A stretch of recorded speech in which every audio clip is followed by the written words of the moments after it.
परम प्रेम में श्री श्री ठाकुर परम आराध्या जगत जननी श्री श्री वर्मा परम पूज्य पाद श्री श्री बड़दा परम पूजनीय वर्तमान आचार्य श्री श्री दादा के श्री चरणों में मेरा कोटि कोटि प्रणाम। इस ऑनलाइन सत्संग में उपस्थित आप सभी पंजाधारी दादा लोगों को मेरा हार्दिक जय गुरु और सभी गुरु माताओं भक्तों बहनों को भी मेरा हार्दिक जय गुरु। आज हमसे संजय दादा ने सुबह दोपहर को बात किया था बोलने के लिए, ये तो मेरा सौभाग्य है कि ठाकुर जी के बारे में कुछ बोलने का अवसर मिले। और ठाकुर जी की वाणी भी है, you are for the lord not for others and you are for the lord so for others. हम यदि लॉर्ड के लिए हैं तो सबके लिए हैं। और ये बहुत अच्छी बात है कि आप सब लोगों का सानिध्य मिला हुआ है ऑनलाइन, ताकि हम लोग आपस में चर्चा और परिचर्चा को आगे बढ़ाते हुए इस समाज की उन्नति में अपना योगदान दें। जो ठाकुर जी ने बोला है कि आध्यात्मिक बनना होगा। आध्यात्मिक का मतलब ठाकुर जी बोलते हैं कि आध्यात्मिक कौन होता है? आध्यात्मिक वही है जो आत्मनियंत्रण करता है। जिसको आत्मनियंत्रण करने आता है वही आध्यात्मिक है।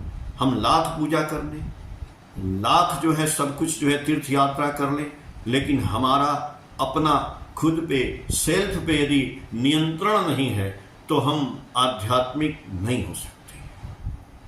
इसीलिए ठाकुर जी ने कहा कि हमको ठाकुर जी का जो तीन चीज ठाकुर जी बोले हैं, शिक्षा, दीक्षा और विवाह, इस तीन चीज पे हमको आना ही पड़ेगा। यदि तीन हमारे पिलर, अगर पिलर चाहे वो देखिए आजकल तो हर शहर में मेट्रो भी बन रहे हैं सब। मैं कानपुर में हूँ, यहाँ मेट्रो का काम चल रहा है, मेट्रो चलता भी है। उसका पिलर बहुत मजबूत होता है, मैं देखता हूँ वो 10-10 मंजिल ऊपर तक बनता है। आदमी कहता है कि लोग बेईमान हैं, अगर बेईमान रहते तो वो पिलर अच्छा नहीं बनता, तो ट्रेन गिर जाती है उस पे से, जो मेट्रो ट्रेन चलती है। तो दुनिया में हर वक्त ये नहीं है कि कलयुग है तो सब बेईमान है। हम क्या देखते हैं वही कह रहे हैं, आत्मनियंत्रण की बात। वैसे ही हमारे जीवन में भी पिलर है। हमने जब दीक्षा लिया तो ठाकुर जी ने क्या दिया? ठाकुर जी का मेन मोटो है शिक्षा, दीक्षा और विवाह। ये तीन चीज हमारे जीवन के सही होने चाहिए।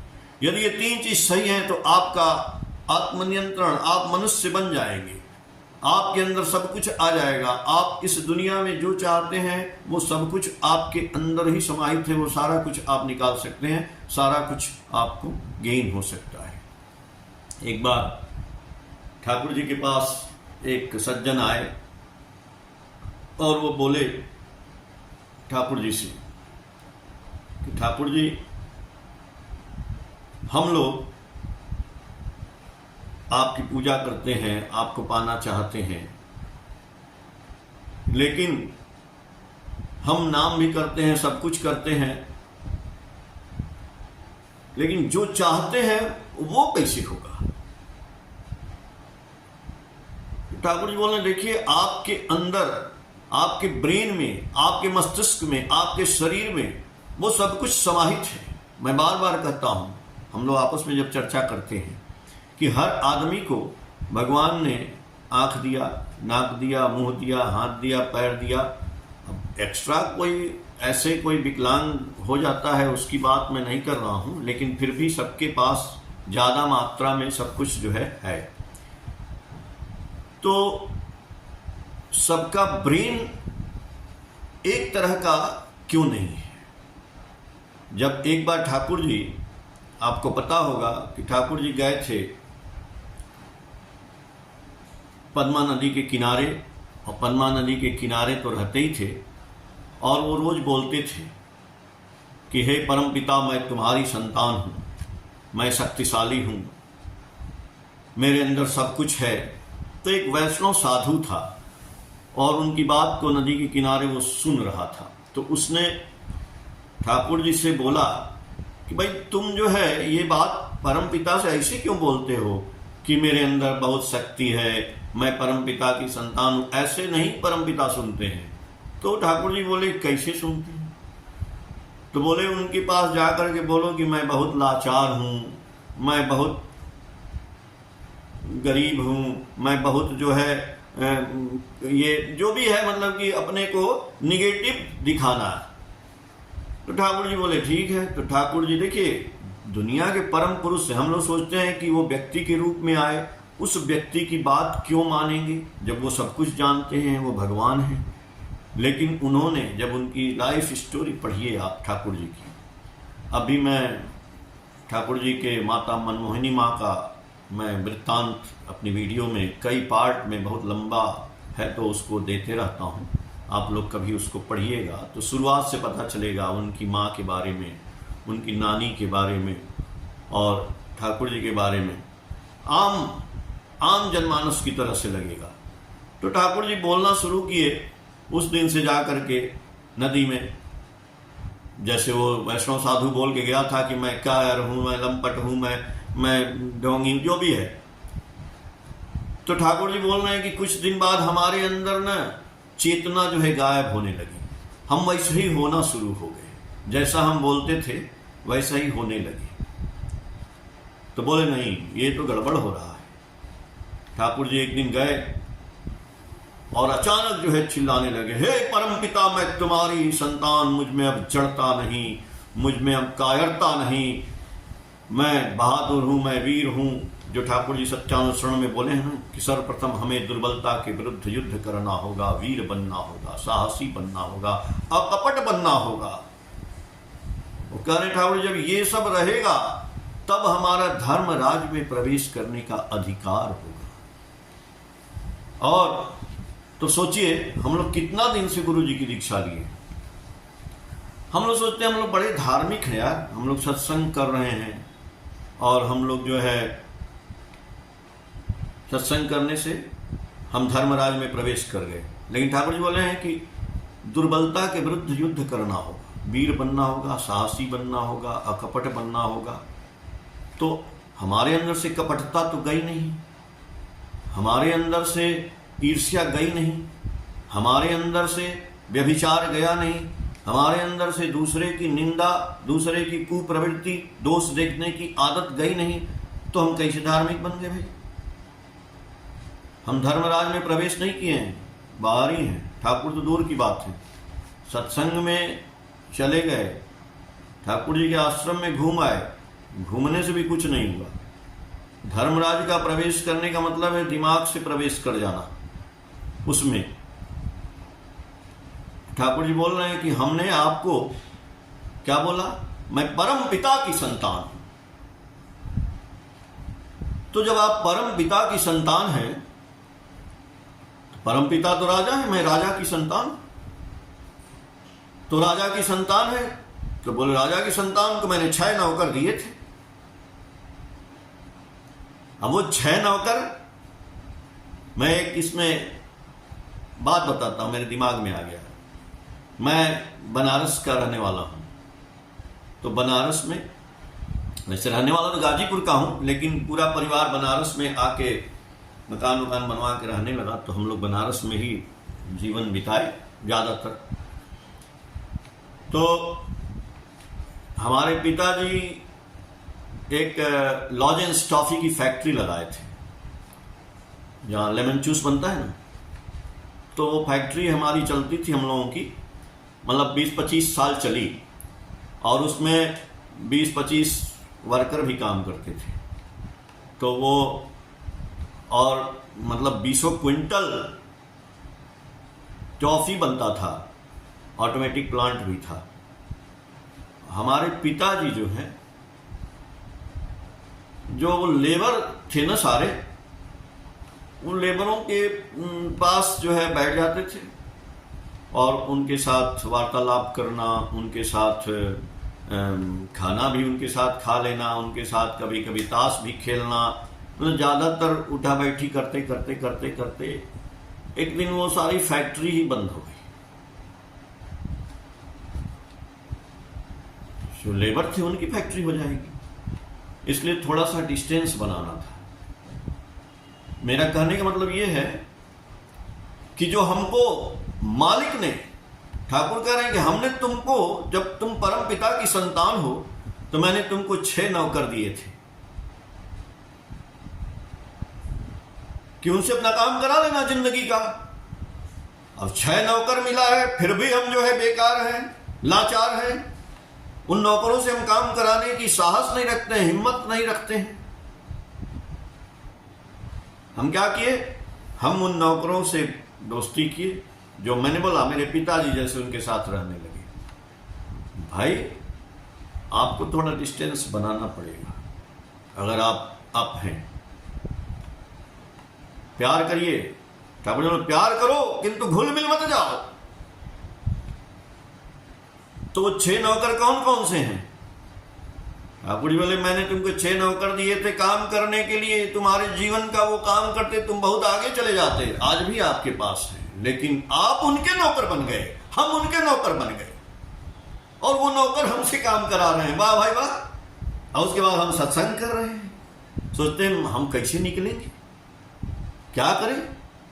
वो 6 नौकर हैं, काम, क्रोध, अहंकार, काम, क्रोध, मद, मत्स्य, लोभ और अहंकार। यही तो 6 नौकर ठाकुर जी ने दिया, और हमको, सबको, दुनिया को।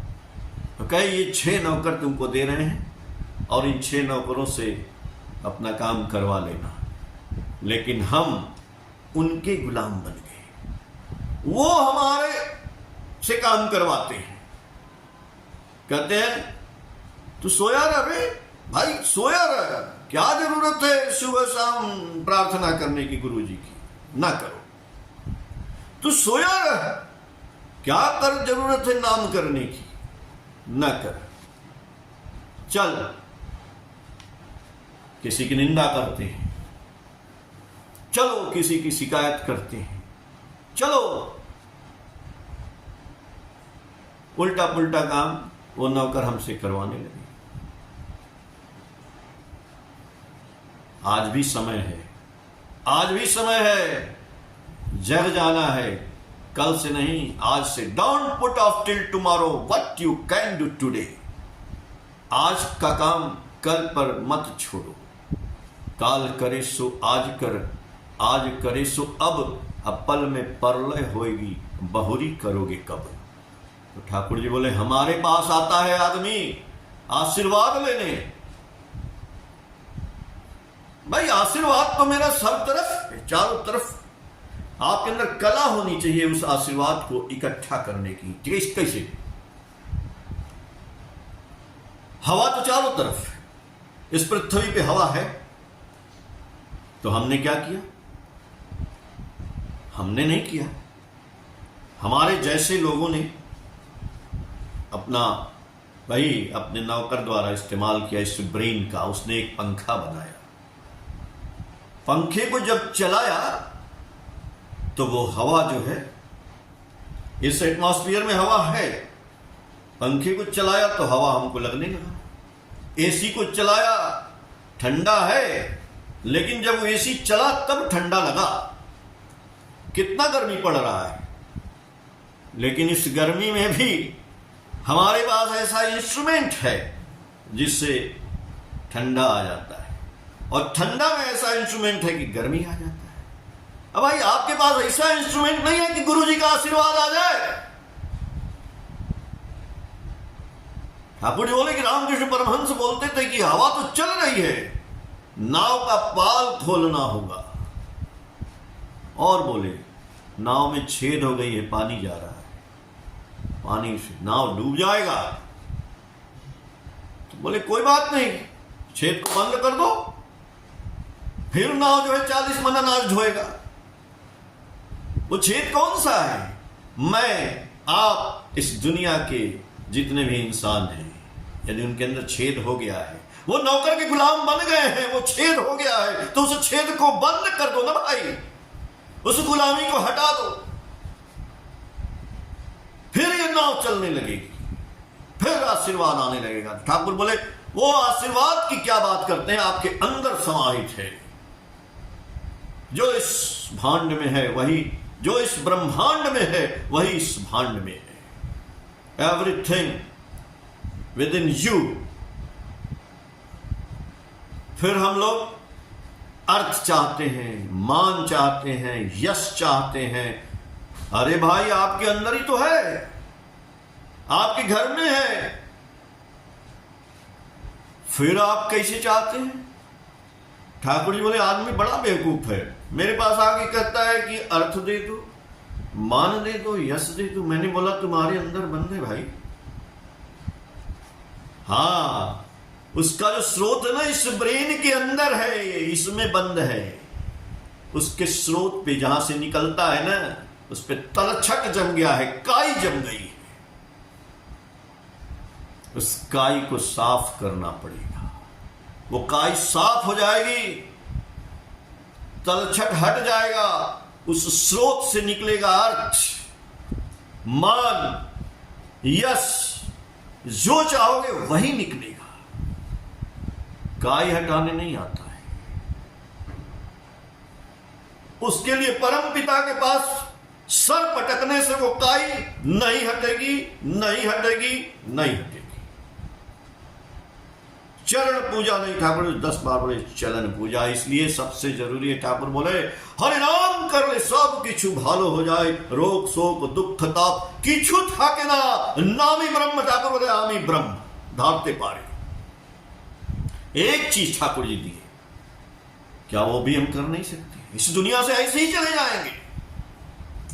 आपके अंदर जो खजाना भरा पड़ा है चला जाएगा, ऐसे चला जाएगा, उड़ जाएगा, निकल जाएगा। बाबूजी खजाना निकाल लीजिए ना, वो खजाना निकलेगा।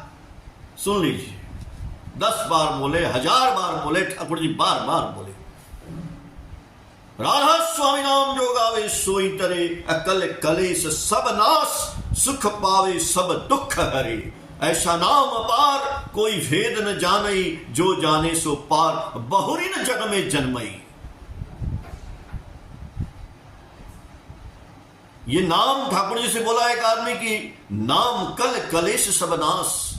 कल कलेश मतलब क्या?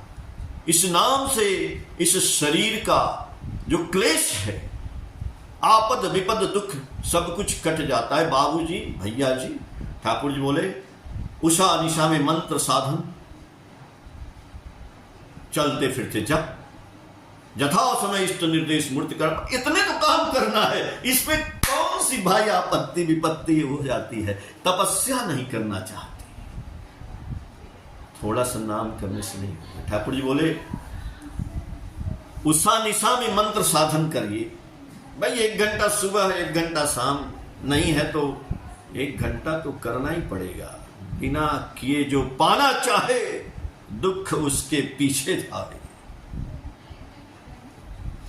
करना पड़ेगा, निरंतर करना पड़ेगा। 1 घंटा कम से कम नाम करना पड़ेगा। 3 से 4, चाहे 4 से 5, चाहे 2 से 3, जो आपकी इच्छा। आप करके देखिए ना महाराज, जब नाम करेंगे तो काई हटेगी इस ब्रेन के स्रोत से, और जो काई हटेगी तो सब निकलेगा। उल्टा नाम जपे जग जाना, वाल्मीकि भय ब्रह्म समाना। कालिदास, सूरदास, तुलसीदास और एक से एक वैज्ञानिक इस शरीर से निकाले उस खजाना को, उस खजाने में। लेकिन आज लोग क्या किए हैं? उस नाम को ही भूल गया। उस नाम का सुमिरन करना तो बात दूर की बात है, नाम ही भूल गया जी महाराज। उसके लिए आज हम लोगों को घर घर जाके दीक्षा पत्र का काम करना पड़ रहा है, दरवाजा खटखटाना पड़ रहा है। एक कहानी सुने होंगे, जानते होंगे आप, अली बाबा और 40 चोर। बचपन की कहानी है। अली बाबा थे, बड़े गरीब थे, और अली बाबा एक दिन अपने गधे पे बैठ करके जा रहे थे, तो एक जंगल में गुजरे। एक पहाड़ देखे, बहुत पहाड़ था, उसके किनारे किनारे रास्ता था, जा रहे थे। अचानक देखे कि घोड़े के टापों की आवाज आ गई, टक टक टक टक टक टक टक टक। तो साइड में छुप गए, सोचे कि भाई क्या हो रहा है। देखे कि ढेर सारे घुड़सवार पैदल, अरे घोड़े पे बैठ के चले आ रहे हैं, उस पे बहुत से माल खजाना लदा था। वो 40 जो है चोर थे, डाकू थे, 40 चोर। अब ये देखे वो सारे डाकू आए और पहाड़ के पास रुक गए। पहाड़ के पास एक पत्थर था, पत्थर के पास जाके बोले खुल जा सिम सिम। अब खुल जा सिम सिम बोले और वो पत्थर हट गया। अब पत्थर हट गया, उसके अंदर सारे प्रवेश कर गए। फिर अंदर जाके बोले बंद हो जा सिम सिम, दरवाजा बंद हो गया। फिर थोड़ी देर बाद वो निकल के चले गए। अली बाबा वहीं खड़े थे। जब चले गए तो बोले वाह ये तो बहुत अच्छा है यार, खुल जा सिम सिम। वो भी जाके बोले, पत्थर घट गया। गए अंदर देखे, अरे बाप रे क्या माल खजाना, हीरे जवाहरात असरफी मोती। उन्होंने जल्दी से कुछ असरफियां अपने गधे पे लादे बोरे में और लेके बोले बंद हो जा सिम सिम। वो बंद हो गया, चले गए अपने घर गए। उनकी वाइफ थी मर्जीना, और वो जाके बोलते अपनी वाइफ से, सुनो हम लोग तो बड़े गरीब हैं, हमारे पास तो तराजू भी नहीं है, मैं आज असरफी लाया हूं और इसको वेट करो, तौलो, बैलेंस करो, बैलेंस लाओ। तो बोली कि कहां से लाए? बोले बगल में भाई रहता है, भाई के घर से जाके लिया। सोचिए, वो बैलेंस गई लाने। अब उसकी भौजाई बहुत चला, उसने तराजू के नीचे चुंबक लगा दिया कि इतना गरीब है ये तराजू क्यों ले जा रहा है, क्या लाया है, आज देखते हैं कि ये क्या लाया है। तो वो आके असरफी तौले, बस एक असरफी पीछे सट गई। जब वो तराजू देने गई, उसने देख लिया कि अरे बाप रे ये असरफी लेके आया है, वाह भाई वाह। तो ये सब उसके पीछे लग गए कि देखे कहाँ जाता है। अब अली बाबा सारा खजाना तो लाए नहीं थे, वो कभी कभी जाते थे, तो वो भी जाके देख लिया छुप करके कि अच्छा ये जाके बोलते हैं खुल जाओ सिम सिम, बस घुस जाते हैं अंदर, पता नहीं क्या है। तो उनका भाई भी जब अली बाबा भाग गए तो अली बाबा की तरह वो भी अंदर गया, जाके बोला खुल जाओ सिम सिम। अंदर जाके बोला बंद हो जा सिम सिम, दरवाजा बंद हो गया। अब देखा कि बाप रे इतना खजाना, माल खजाना, पगला गया। उसमें पूरा का पूरा सब लाद लिया घोड़े पे, ये वो हंसने लगा, अरे बाप हम धनी हो गए, ये हो गए वो हो गए। थोड़ी देर बाद जब उसको दिमाग में आया कि अरे अब तो घर चलना है, तो घर चलना है, तो दरवाजे के पास आके बोलता है, क्या बोले, भूल गया, भूल गया। अब दरवाजा खुलेगा नहीं, घंटों हो गया, सुबह से शाम हो गई, सारे चोर आए, उन्होंने खोला दरवाजा, अंदर आए, देखे अरे आदमी है, मार काट, वहीं पे काट दिए सब, उसको मार दिए, मर गए, सब खजाना धरा रह गया। जी हाँ, यही बात है, यही बात है। यही खजाना पाने के लिए हमारे गुरु ने, हमारे ठाकुर ने मंत्र दिया, खुल जा सिम सिम। खजाना कहाँ है? इसके अंदर है। वो 40 चोर कहाँ गए? उस 40 चोरों से हमने सीखा गुरु जी का मंत्र। उस मंत्र को बोलने से ये खुल गया होता, लेकिन नहीं, बहुत से लोगों ने ठाकुर की दीक्षा ली, दीक्षा लिया, सोचा चमत्कार हो जाएगा। अरे भाई चमत्कार तो हो ही रहा आपके जीवन में, क्या नहीं हुआ, क्या चाहते हैं? ठाकुर जी बोले ना, अर्थ, मान, यश इत्यादि पाने की आशा में मुझे ठाकुर बनाकर भक्त मत बनो। धोखा देने पर धोखा ही खाओगे जब तक तुम्हारे अंदर ठाकुरत्व जागृत नहीं होता है। और एक जगह समाधि अवस्था में ठाकुर जी बोले हैं पुण्य पोथी में, अय की चास, धर्म अर्थ काम मोक्ष, ये सब चास कि छुपा बिना कि छुना चास, आमा की चास। एक धर्म अर्थ काम मोक्ष तुम्हारे पीछने पीछने घूरे बिड़ावे। ठाकुर जी बोले, है तुम क्या चाहते हो? धर्म अर्थ काम मोक्ष, कुछ नहीं मिलेगा, कुछ न चाहो, केवल हमको चाह लो। हमको चाह लो तो तुम्हारे पीछे पीछे एक दिन धर्म अर्थ काम मोक्ष सब कुछ घूमेगा। आप में से जो व्यक्ति ठाकुर जी को पकड़ के ये सब पाया है, वो सोचे एक बार कि हम क्या थे और क्या हुए हैं। क्या आपके पीछे धर्म नहीं है? क्या आपके पीछे अर्थ नहीं है? क्या आपके पीछे काम नहीं है? अरे धर्म अर्थ काम मोक्ष, क्या आपको मोक्ष नहीं मिला? क्या हम कभी जो है गलत काम करते थे वो छूटा नहीं? छूट गया ना।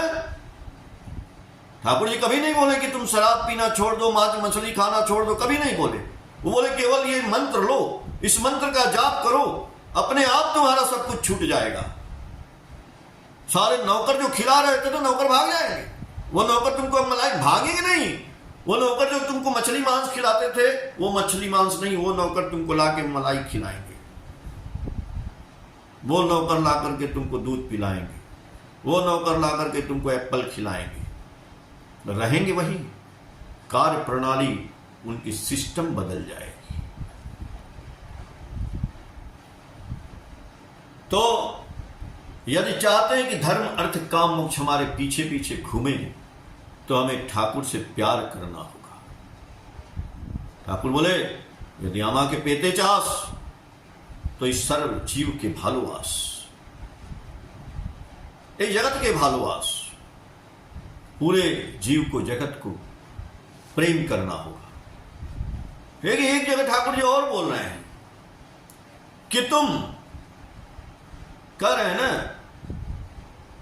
कि इस जगत को भालोवास, पूरे पृथ्वी के जगत, जीव जगत को भालोवास, कि उसके दुख को दूर करना है। एक जगह बोले हैं मैसेज में ठाकुर जी कि roll on like a flood over the suffering, sorrow and calamities on the world with love, service and sympathy. ठीक, लेकिन एक जगह और बोल रहे हैं कि तुम दुनिया के लिए हजार करके भी उनके दुख को दूर नहीं कर सकते। लीजिए, अभी ठाकुर जी बोल रहे हैं कि उनके दुख को दूर करने की बात, लव, सर्विस और सिंपैथी से उनके दुख को दूर करना, और ये भी कह रहे हैं कि तुम दुनिया के लिए हजार करके भी उनके दुख को दूर नहीं कर सकते। तो आप सोच रहे हैं कि आप किसी की सहायता कर देंगे तो दुख दूर हो जाएगा। आप सोच रहे हैं किसी को पैसा दे दिए, किसी का दान कर दिए, किसी के श्रद्धा भी, किसी का काम करवा दिए, तो हम बहुत अच्छा काम किए कि ठाकुर जी बोले हैं कि सब जीव को भालोवास, तो ये कर दिए। बोले नहीं, तुम दुनिया के लिए हजार करके भी उसके दुख को दूर नहीं कर सकते, केवल धर्म ही कर सकता है। इसलिए हर आदमी को धार्मिक बनाना आपका कर्तव्य है, आपका कर्तव्य है, आपका, वो धर्म ही करेगा। आप एक बार दो बार उसकी सहायता करिए, जिंदगी भर के लिए नहीं। उसको पंगु मत बनाइए, उसको धर्म से जोड़िए, उसके स्रोत को जोड़िए। पानी जो रहता है ना नदी के किनारे गड्ढे में, उसमें से बदबू आती है, उस गड्ढे को नदी की धारा से जोड़ दीजिए, वो धारा आने लगे। इसलिए हर आदमी को दीक्षा कराना आपका कर्तव्य है, मेरा कर्तव्य है, इनका कर्तव्य है। इसीलिए ठाकुर टका पराया मानुष अपना जितना हो मानुष धरना। इसलिए मनुष्य को पकड़ करके ठाकुर जी के पास लाइए। जीसस क्राइस्ट ने कहा था, you come with me, I shall make a fishers of man. तुम मेरे पास आओ, मैं तुम्हें आदमी पकड़ने वाला मछुआरा बना दूंगा। आप आदमी पकड़िए मछली की तरह से और ठाकुर जी के पास लेकर के आइए, तब उसका दुख दूर होगा। आप करेंगे और दान धर्म कर देंगे, उसको दे देंगे, इससे आप तो दुख दूर नहीं कर सकते, इसलिए धर्म ही कर सकता है। इसलिए आदमी को धार्मिक बनाइए, उसको आत्म नियंत्रण करना सिखाइए। जय गुरु। सबका ठाकुर जी मंगल करें। ऐसे ही आप लोग फिर बुलाते रहिएगा, ताकि हम लोग इस शरीर से कुछ खजाने की जो है निकल जाए, ताकि हर दुनिया में ठाकुर जी का प्रचार हो जाए, प्रसार हो जाए, और सब लोग जो है, इतना बढ़िया यंत्र आपको मोबाइल मिला है, इससे ठाकुर जी का प्रचार करिए। मैं भी यही चाहता हूँ। जय गुरु। धन्यवाद।